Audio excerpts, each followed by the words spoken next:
Rusia gagalkan operasi intelijen Ukraina, bajak pesawat tempurnya. Dinas Keamanan Federal Rusia atau FSB mengklaim berhasil menggagalkan operasi intelijen militer Ukraina untuk membajak pesawat tempur milik Angkatan Udara Rusia.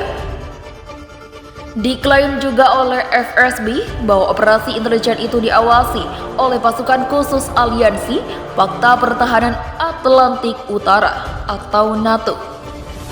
Dinas Keamanan Federal telah mengungkap dan mencegah operasi Direktorat Intelijen Utama pada Kementerian Pertahanan Ukraina yang diawasi oleh pasukan khusus NATO untuk membajak pesawat tempur Angkatan Udara Rusia.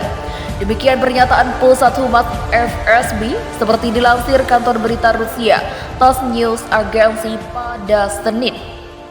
Disebutkan oleh FSB bahwa personel intelijen militer Ukraina bertindak atas nama kepemimpinan politik negara mereka, berupaya merekrut prajurit Rusia, menjanjikan uang dan jaminan kewarganegaraan di salah satu negara Uni Eropa.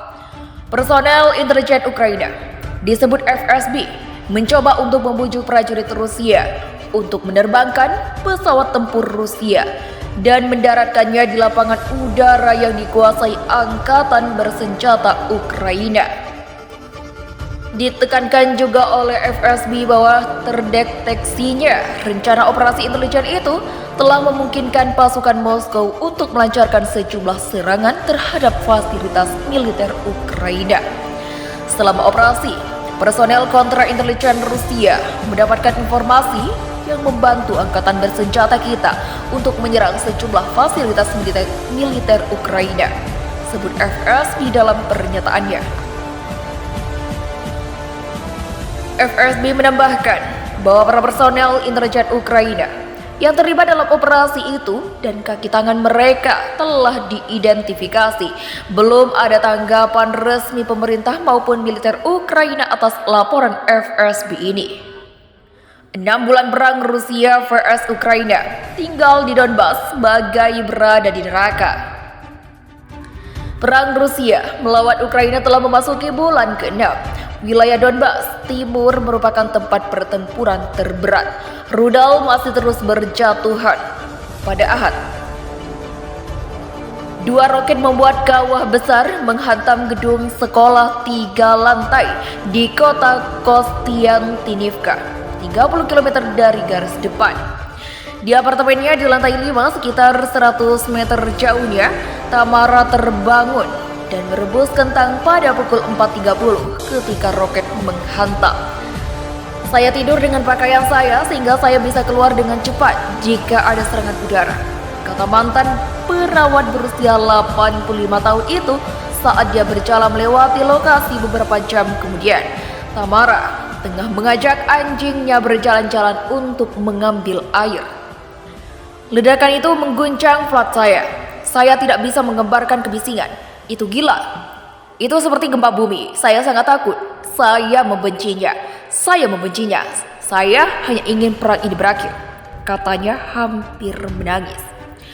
Meskipun orang-orang yang tinggal di Kostiantynivka, Kramatorsk, Sloviansk mengatakan intensitas penembakan telah berkurang dalam 2 minggu terakhir.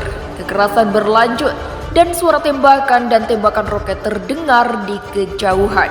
Dilansir The Guardian pada Senin, di pinggiran utara Sloviansk yang paling dekat dari 3 kota ke garis depan, Olga mengocok aprikot dari pohon di jalur perdesaan untuk dikumpulkan di tas belanja.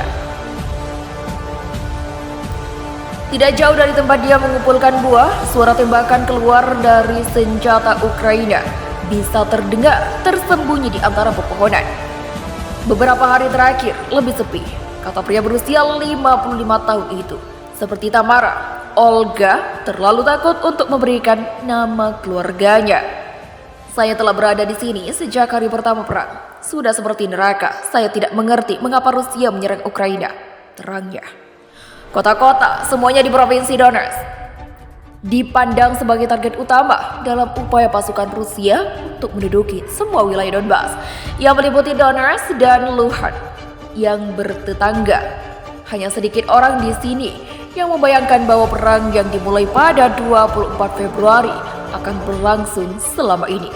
Banyak yang melihat sedikit prospek akhir yang sudah di depan mata dan takut akan apa yang akan terjadi pada musim dingin. Menginformasi bukti anekdot penduduk pencitraan satelit oleh NASA tentang kebakaran yang membakar di sepanjang garis menunjukkan bahwa penembakan artileri Rusia baru-baru ini berkurang. Beberapa analis menyarankan ini mungkin hasil dari serangan Ukraina menggunakan sistem artileri barat yang baru dipasok. Serangan itu menyasar di tempat pembuangan amunisi dan pos komando yang telah menurunkan kemampuan Rusia. Sebelum perang, Mykola Puskaruk adalah pelatih sepak bola anak-anak di Kramatorsk. Dengan ditutupnya sekolah, dia tidak memiliki anak untuk dilatih meskipun dia masih bermain sepak bola setiap malam dengan pria dari kota. Setelah 24 Februari, hidup saya terbalik. Kota itu berubah menjadi pangkalan militer. Perkembangan kota terhenti. Sejak itu tidak ada pekerjaan. Orang-orang hanya bertahan hidup dengan tabungan dan bantuan kemanusiaan, tuturnya. Selama minggu pertama perang, saya mengevakuasi orang tua saya ke Dnipro. Saya mencoba memulai hidup baru di sana, mendapatkan pekerjaan yang berbeda, namun saya gagal. Jadi saya kembali, saya menjadi sukarelawan dengan imbalan makanan. Imbuhnya.